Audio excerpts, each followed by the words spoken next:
उनके पूरे परिवार का, उनके खानदान का, उनके जिम्मेदारों का।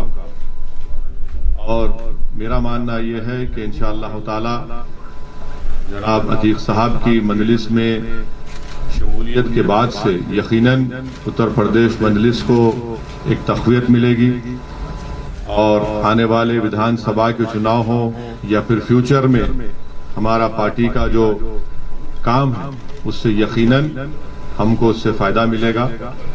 तो मैं दिल की गहराइयों से बड़ी बहन भाभी का, उनके पूरे परिवार का वेलकम करता हूं और साथ ही साथ हमारे मीडिया के जो जिम्मेदारान हैं उनके जो अगर आपके सवालात हैं तो मैं उसको देने के लिए तैयार भी हूं और पूरी तैयारी के साथ भी आया हूं ताकि आप लोगों को कोई तकलीफ ना हो। अगर आप इजाजत दें तो मैं खुद ही बिस्मिल्लाह करता हूं, शुरू करता हूं। तो आपका जाहिर है पहला सवाल होगा हमारे भाई अतीक अहमद साहब के ताल्लुक से कि आप उनको ले रहे हैं, इनके खिलाफ केसेस हैं, फुला हैं, ये हैं। देखिए उत्तर प्रदेश में 37% जो बीजेपी के एमएलएज हैं उनके खिलाफ क्रिमिनल चार्जेस हैं। बीजेपी में जो 116 एमपी हैं उनके खिलाफ क्रिमिनल चार्जेस हैं। 87% बीजेपी एमपीज के खिलाफ सीरियस क्रिमिनल चार्जेस हैं 116 में से। जो एडीआर की रिपोर्ट है उसमें कहा गया कि BJP has most number of MPs and MLAs with cases of crime against women. ADR ये कहता है कि बीजेपी एक एनजीओ है जो तमाम हम लोगों का रिकॉर्ड रखता है। उन्होंने कहा कि बीजेपी में ऐसे कई एमपी एमएलए हैं जो जिनके खिलाफ, महिलाओं के खिलाफ मुकदमा है। 30% उसमें सीरियस चार्जेस हैं उनके ऊपर। और बीजेपी की जो अलाई जेडीयू है उसमें 81% एमपीज के ऊपर क्रिमिनल चार्जेस हैं।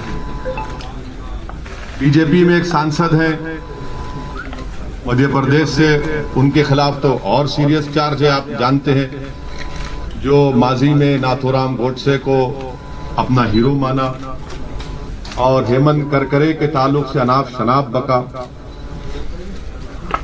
और पांचवी बात यह है कि इस साल मार्च में सुप्रीम कोर्ट को जो एमिकस क्यूरी ने रिपोर्ट दी, सुप्रीम कोर्ट को यह बताया गया कि उत्तर प्रदेश में 77 केसेस जो मुजफ्फरनगर राइट के थे उनको उत्तर प्रदेश की सरकार ने विड्रॉ किया। खुद मुख्यमंत्री योगी आदित्यनाथ ने अपने खिलाफ एक केस को विड्रॉ कर लिया और 2007 का जो गोरखपुर का केस उनके खिलाफ था, मुख्यमंत्री ने कहा कि इसकी प्रोसिक्यूशन की इजाजत नहीं देता।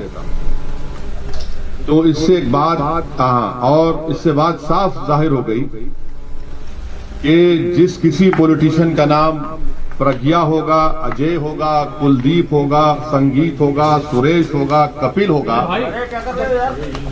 वो लोकप्रिय नेता होगा। और जिसका नाम अतीक होगा, जिसका नाम शहाब होगा, जिसका नाम मुख्तार होगा, वो बाहुबली हो जाएगा। ये रियलिटी है, इसको आप इनकार नहीं कर सकते। और अगर अतीक अहमद मुजफ्फरनगर कांड से पहले अगर कोई प्रोवोकेटिव स्पीच देते और गोरखपुर में कोई और भाषण दे देते और उसके बाद गड़बड़ हो जाती तो हो सकता या फिर उनका उस समाज से ताल्लुक होता जिसके पास सत्ता है, तो यकीनन उनके खिलाफ भी केसेस विड्रॉ हो जाते। तो ये तल्ख हकीकत है और भारत के कानून के लिहाज से अभी तक उन पर किसी भी केस में कन्विक्शन नहीं हुआ है। और उन भाभी हमारी बड़ी बहन भी हैं, वकील साहब भी उनके हैं। तो ये आपको सवालात आप जो करने के बजाय मैं खुद उन सवालात का थोड़ा बहुत तजुर्बा मुझे है, इतना बड़ा नहीं है आपकी तरह। आपका और मेरा वक्त बचाने के लिए मैंने ये बात आपके सामने रखी। अब हम लोग अपने पहले मेंबरशिप का ये अतीक साहब की मेंबरशिप भी है, हमारी बड़ी बहन।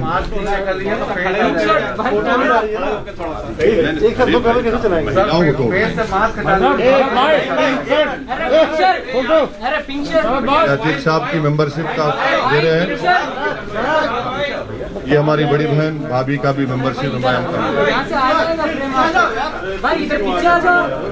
और फिर पकड़ लेंगे। बिल्कुल बिल्कुल, आप जैसा अभी एक बार और एक बार आप ले लीजिए, हमारा वो आपको आप देख लीजिए, आपकी बरादरी है। तो मैं अब हाँ इधर भी देख लीजिए।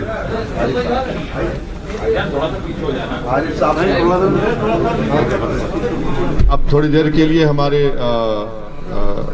अतीक भाई की वाइफ और वो हमारी बड़ी बहन आपको कुछ बोलना चाहिए।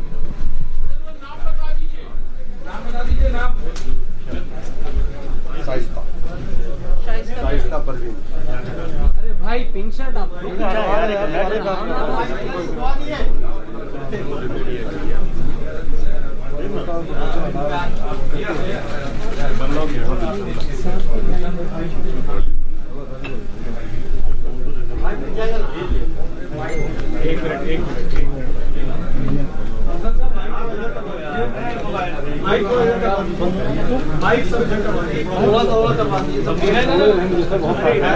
आप नहीं पूछने वाले हमसे कर दे। आप नहीं पूछेंगे हमसे। तो अगर आप हमसे नहीं पूछे तो माइक बता देते।